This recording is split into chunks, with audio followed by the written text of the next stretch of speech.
imagine that one day you wake up and you can't stand or walk for more than 10 minutes without being in crippling pain. So much so that your body gives way and you're left disabled. That every single time you wake up, it feels like your flesh is on fire and you cry in agony, often screaming in pain for hours, in which time you have to try to get dressed or washed or eat, but every single one of these things feels like torture. Every day is like being in an internal war camp of physical hell. Now try to imagine that it feels as if your heart is going to burst out of your chest, and the stabbing pains which come and go, sometimes for hours, sometimes for days, make you feel like you're going to vomit and keep waking you, even though you haven't been able to stay awake longer than 5 hours in 2 years. The next time you try to pick up your niece or nephew, son or daughter, you realise you can't. When they try to hug you, it feels as if your body is in a vice. It's agonising. A 70-year-old has more energy than you. You can't play with your children anymore. You can't go swimming or enjoy a bike ride in the summer or a run in the woods again. And you're told you might have this for 50 years. Then people blame you for being just depressed. Try and imagine. Now try to imagine that if you're lucky, you will die an extremely slow and painful death in hospital from Addison's, or if you're unlucky, you will have to live like this, like half a life, like a life that if your dog had this life, you would put it down, that you could have this for 50 more years. For the rest of your life, you're faced with this every single day, and nobody will come and see you. Nobody visits, helps to cheer you up, takes you out in the wheelchair outside of the four walls that keep you a prison inside your body. A wheelchair that you had to fight to get with the little tiny energy you had. You had to do this on your own. Every day you pray for death so that the pain may stop. Your brothers, your sisters, your father, they tell you, you don't deserve a wheelchair, you brought this on yourself, you're a bitch, you need to be nicer and more understanding. When none of your brothers, sisters or friends come to visit you in a year, 365 days of agony, of the same pain as someone with cancer, but you're not going to die. So you have to hope that you will get taken or kill yourself. Your so-called friends don't call, don't visit ever, even after you've begged. Try and imagine that this is your life, that people close to you treated you like this, and when you became upset and angry, they blamed you for your being hurt. Can you imagine? This is a life for many fibromyalgia fighters, a fight many of us have to have every day. I'm one of these fighters, and my name is Gabby Barrett. Fibromyalgia is chronic pain that never ever goes away, and at the moment there is no known cure for it.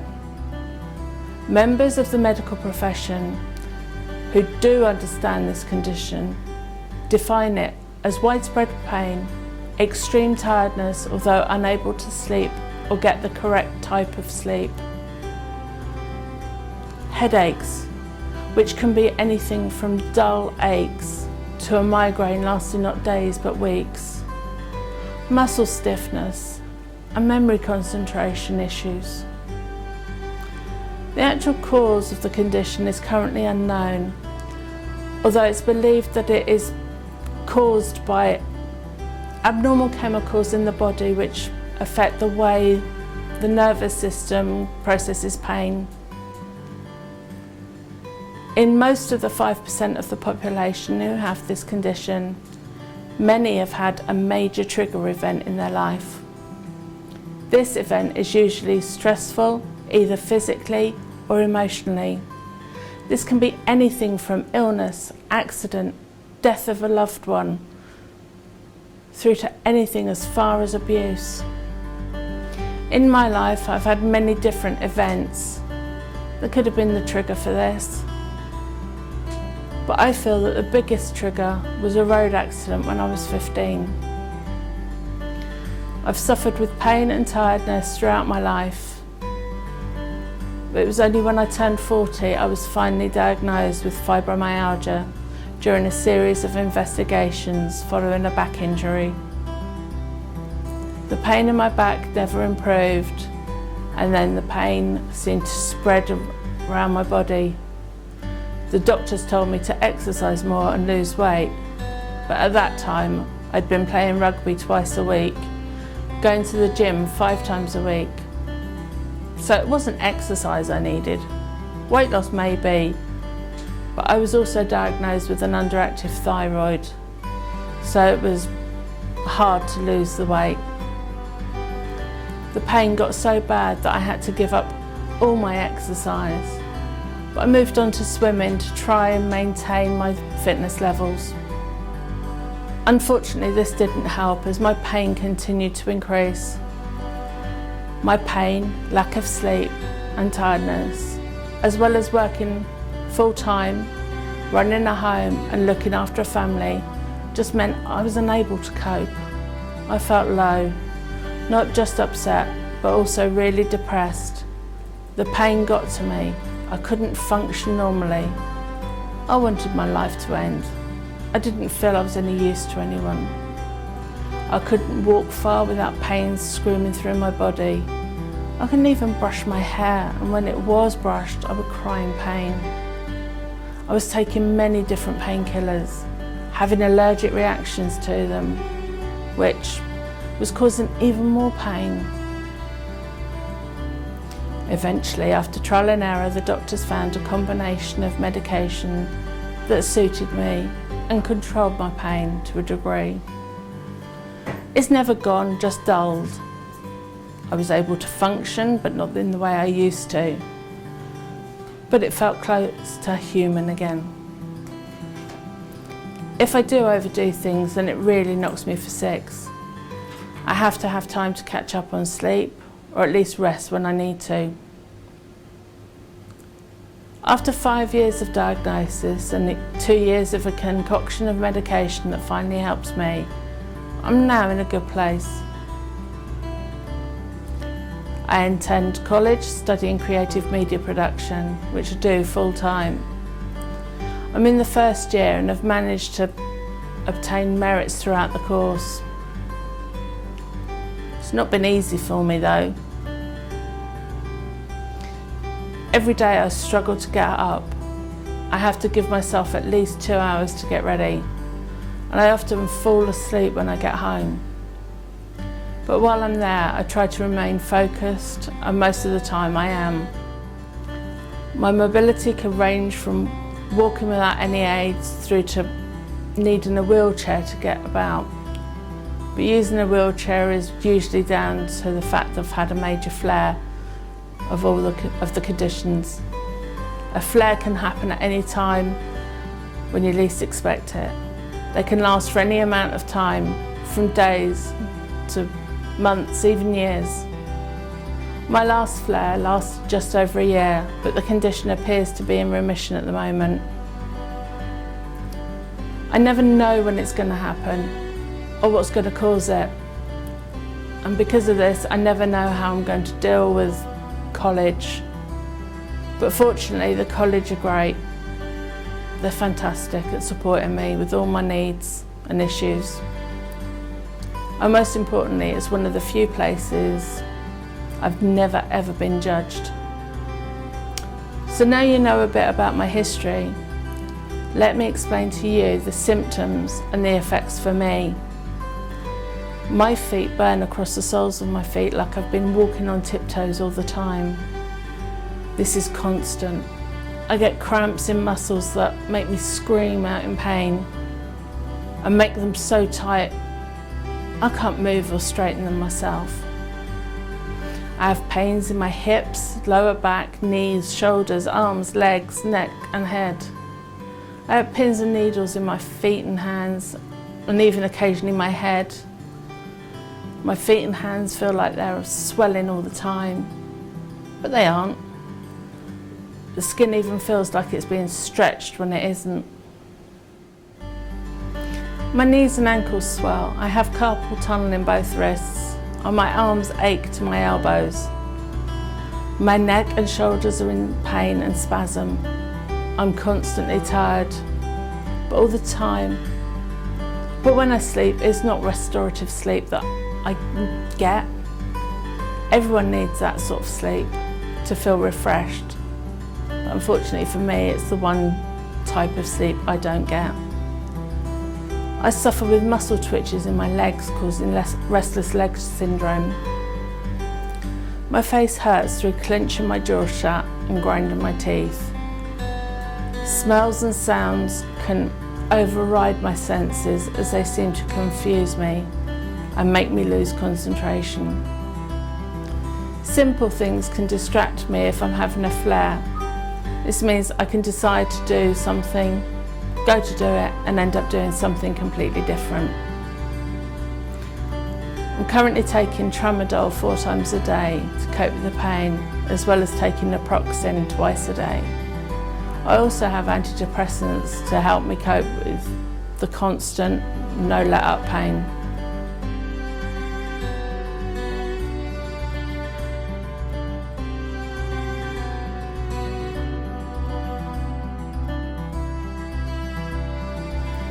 I've lost friends over this condition due to the fact I had to cancel plans at the last minute. I couldn't get them to understand, so they walked away. They seemed to think that I was making excuses when really I was ill. Even some of my family don't really believe me, and the once close family is now destroyed. It's been difficult to explain to people how this affects me. When I was first diagnosed, I was looking for ideas on how to explain my condition to my friends and family. When I came across the spoon theory by Christine Miserandino. This theory explains the use of energy using spoons as a visual aid. Anyone with a chronic illness or disability will be familiar in the fact that they will use a lot more energy than the average healthy person with unlimited energy will.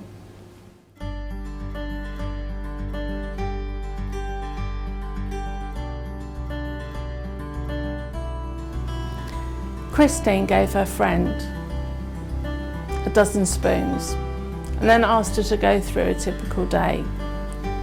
Each time her friend said something, Christine broke it down. For example, getting dressed for work was one thing Christine's friend said. Christine stopped her friend in the tracks and explained that opening her eyes, getting out of bed, eating to be able to take tablets, showering, getting dried and getting dressed, each used a spoon. Not even before getting to work, and half the spoons had already been used up. It soon became obvious to Christine's friend that it was a lot harder to do things. They continued through the rest of the day until there was one spoon left. This spoon was the difference between running errands or eating. The meal would have to be a simple one, such as soup, as cooking a major meal would mean not having the energy to eat it. This is the sort of challenge I face every day. Using this analogy has helped some people understand, but still there are many who doubt the theory or even the existence of fibromyalgia. This includes many within the medical profession. Thankfully, I met a fantastic man who, after I told him everything, decided that it was worth taking a chance with me.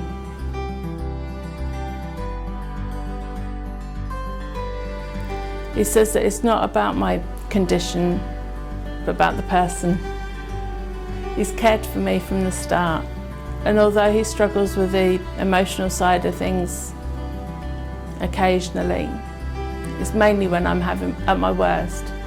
He wouldn't have it any other way. His family have also accepted me the way I am, and initially they felt that I was going to drag their son down and expect him to care for me, and so that we could just live on benefits. But I've proven to them I'm not work shy or lazy.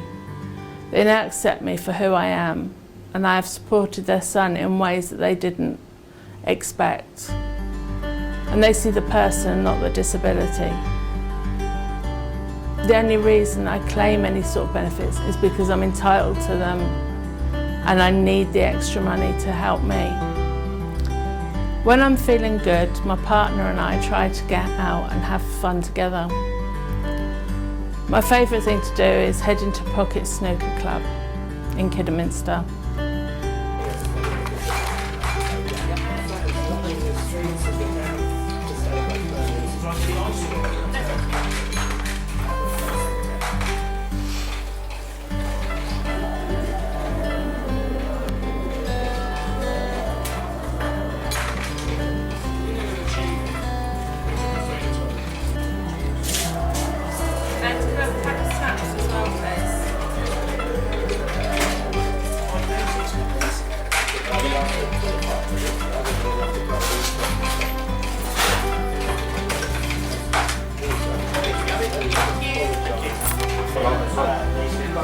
This man using the top 4.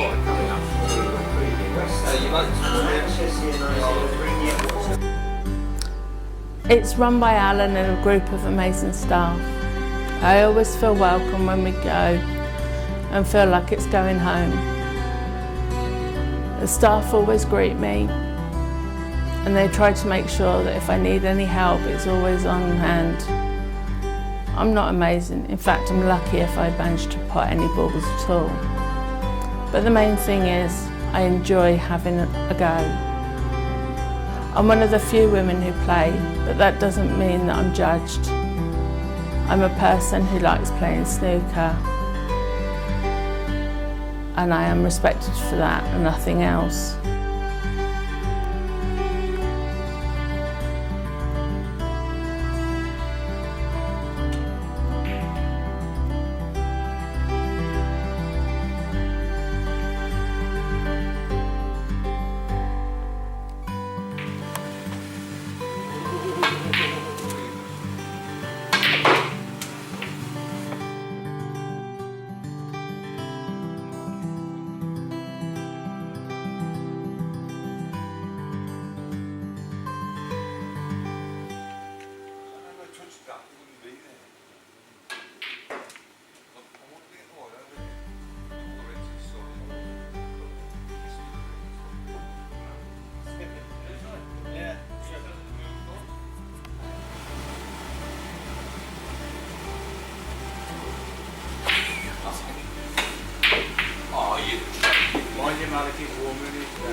So now I hope that you have learnt something about fibromyalgia, the effects it has on the body, and how soul destroying it can be.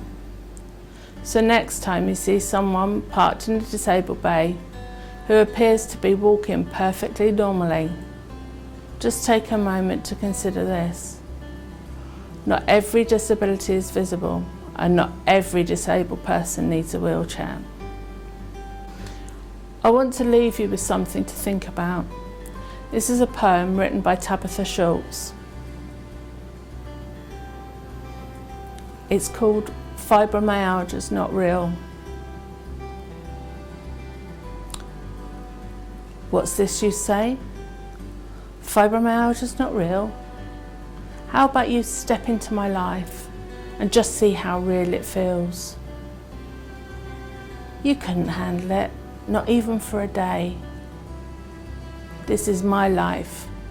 The pain never goes away. The unending pain, the stiffness is real. The leg cramps, hands trembling.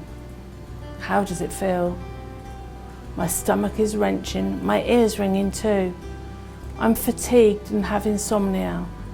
How does that feel to you? The IBS has my stomach tied up in knots and nausea too. I wish this would stop. The pain in my joints is totally insane. Am I even going to be able to walk today? My skin is on fire and my muscles burning in pain. My head hurts and my mind is foggy again. Dizziness, depression, my lifts could go on. Living with this illness is going to be lifelong. So how does it feel to be in my shoes? Next time, be careful the words that you choose. See, fibromyalgia is very real. Now you know how our daily life feels. So be kind and understanding. Don't hurt us with words. We just want understanding and our voices to be heard.